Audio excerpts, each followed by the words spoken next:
大家好，春天要多吃花生米，尤其是醋泡花生。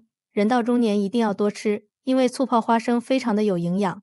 今天这个做法是一位98岁老中医教我的，不炒不煮不油炸，简单好吃又营养。首先准备300克新鲜的花生米，倒入一个大碗中，把干边的坏掉的挑出来不要，只留下饱满的花生米。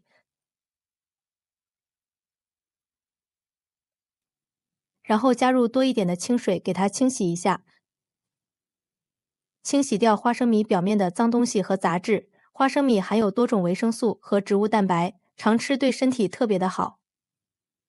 清洗干净后，把水倒掉，再倒入适量的温水，给它浸泡30分钟左右。30分钟后看一下，花生米像这样胖乎乎的就可以了。接着用一个漏勺给它捞出来，然后直接倒入蒸锅里。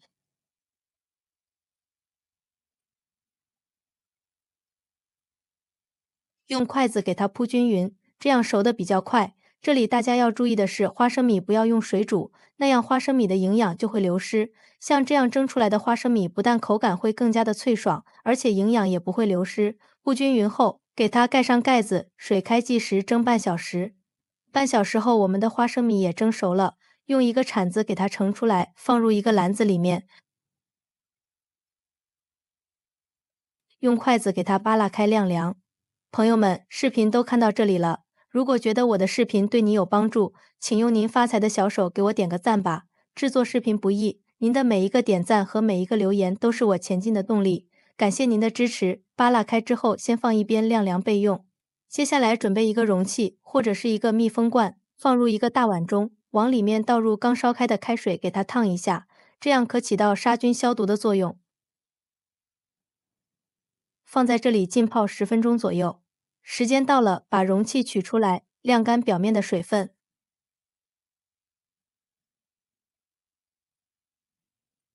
容器晾干水分之后，接着把晾凉后的花生米慢慢的放进来。这个容器一定无水无油，这样花生米不容易变质。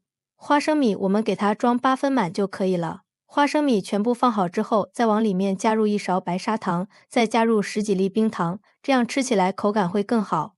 接着倒入适量的陈醋，陈醋没过花生米就可以了。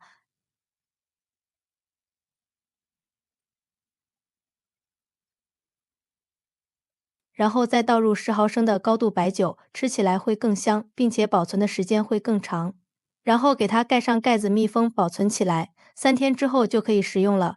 泡的时间越长越好吃。像这样一道既营养又好吃的醋泡花生就做好了。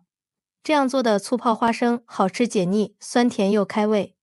每天吃饭的时候来1勺，开胃又下饭，越嚼越香，常吃对身体非常的有好处。如果你也喜欢，就赶紧收藏起来试试吧。喜欢我的视频，记得点赞、关注、留言、转发哦。感谢您的支持，点我头像可以看到更多美食视频。咱们下期视频再见。